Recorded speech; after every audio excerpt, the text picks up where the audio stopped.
1115 1115 rank गई थी, जिसपे मार्क्स थे 647। तो आप लोगों को पता होगा कि मेरा स्कोर भी 647 था और मेरी रैंक लेकिन 1127 थी और कट ऑफ गया था 1115। तो आई थिंक इसे कहते हैं कट थ्रोट कॉम्पिटिशन, क्योंकि मेरे ही स्कोर पे कट ऑफ गया था। 647 was the cut off and still I didn't get MAMC. सो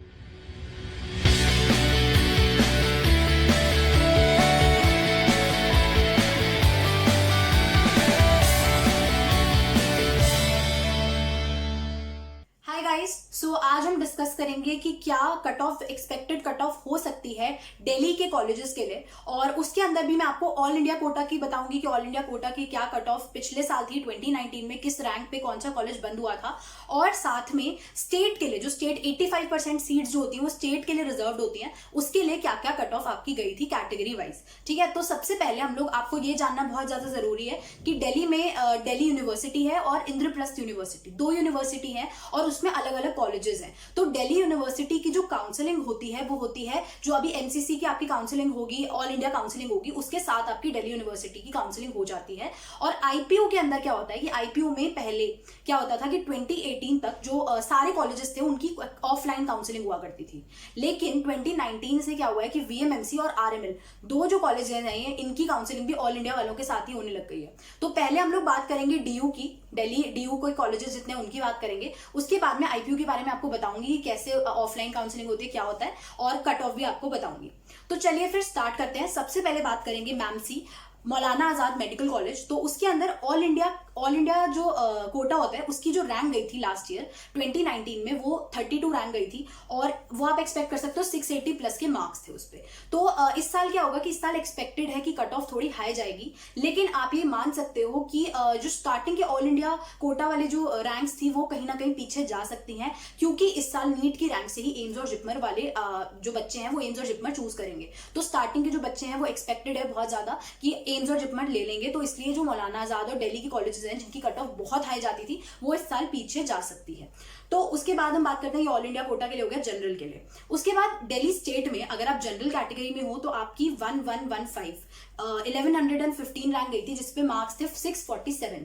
तो आप लोगों को पता होगा कि मेरा स्कोर भी 647 था और मेरी रैंक लेकिन 1127 थी और कट ऑफ गया था 1115। तो आई थिंक इसे कहते हैं कट थ्रोट कॉम्पिटिशन, क्योंकि मेरे ही स्कोर पे कट ऑफ गया था। 647 was the cut off and still I didn't get MAMC. So यही होता है कट थ्रोट कॉम्पिटिशन। और मैं अब बीएमएमसी में पढ़ रही हूँ, जो कि मैंने चूज किया था बीएमएमसी आफ्टर मैमसी। उसके बाद ओबीसी की बात करते हैं। तो ओबीसी में 4839 गई थी और उसके साथ स्कोर अराउंड 615 प्लस था। एससी एसटी कैटेगरी का आपको यहाँ डेटा दिख रहा होगा।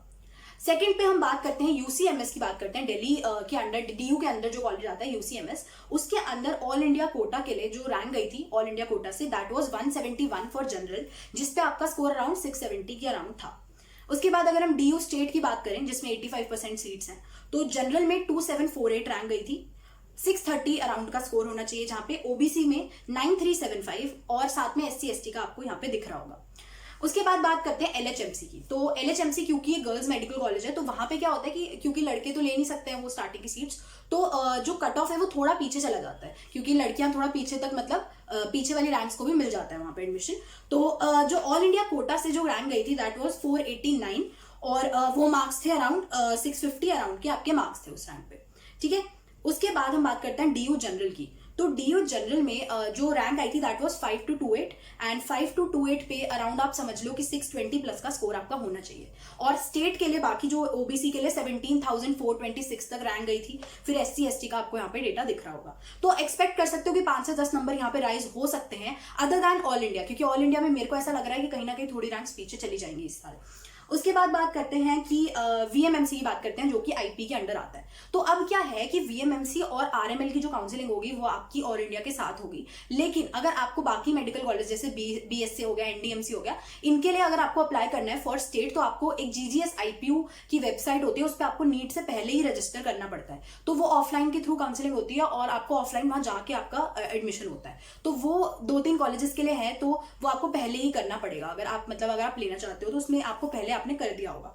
तो अब वीएमएमसी की बात करते हैं। तो वीएमएमसी में ऑल इंडिया कोटा से जो रैंक गई थी दैट वाज 157, जिसपे अराउंड आपका स्कोर 670 प्लस का था।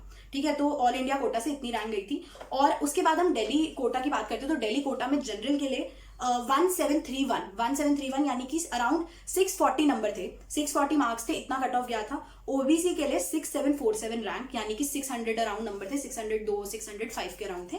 और बाकी आपको SC ST का यहाँ पे डेटा दिख रहा होगा। उसके बाद बात करते हैं हम लोग BSc की। तो BSc के लिए ऑल इंडिया कोटा का जो कट ऑफ गया था that was around 775 rank which was approximately 650 plus marks and उतना गया था। और साथ में दिल्ली जनरल के लिए जो रैंक आई थी दैट वाज 5211 और स्कोर अराउंड 612 था उस रैंक पे। उसके बाद बात करते हैं हम लोग NDMC की। और NDMC में क्या था कि ऑल इंडिया कोटा से अराउंड 972 के अराउंड रैंक पे कट ऑफ गया था और that was around 650 around number थे उस पे भी, उसी रैंक पे भी। और दिल्ली जनरल की, अगर आप जनरल की बात करो DU के लिए, अगर आपके पास कोटा है IPU वाला, तो उसके लिए आपकी 5428 यानी कि अराउंड 605 610 नंबर गया था।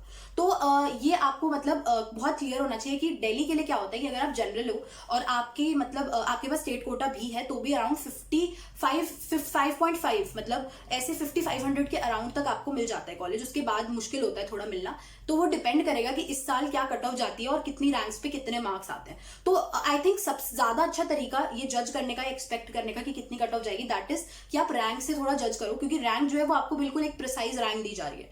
तो ये सारे कुछ कॉलेजेस थे जिसके अंदर काउंसलिंग का कैसे होती है और वो सब जो आगे इन डिटेल है, क्या इन कॉलेजेस की रैंकिंग्स हैं और कैसे कैसे आपको एडमिशन में आगे प्रोसीड करना है, वो सब चीजें मैं आपको इसी यूट्यूब चैनल पे बताने वाली हूँ। तो ये चैनल जरूर जरूर सब्सक्राइब कर लेना। और टेलीग्राम चैनल है मेरा इशिता फॉर यू, तो यहाँ पे आपको दिख रहा होगा नीचे, तो इशिता फॉर यू आप ज्वाइन कर लेना। कुछ लोगों ने थोड़ा फेक चैनल भी बना लिया है टेलीग्राम, तो वो मत ज्वाइन करना। इशिता फॉर यू ही मेरा असली चैनल है टेलीग्राम का, वो आप ज्वाइन कर लेना। तो जो भी अपडेट होगा लेटेस्ट की क्या है, काउंसलिंग कैसे होगी, वो सब कुछ मैं आपको वहां पे बताऊंगी। और बाकी और भी बहुत सारी चीजें हैं अभी कि कॉलेज की रैंकिंग और ये सब चीजें, वो सब आपको मैं बता दूंगी।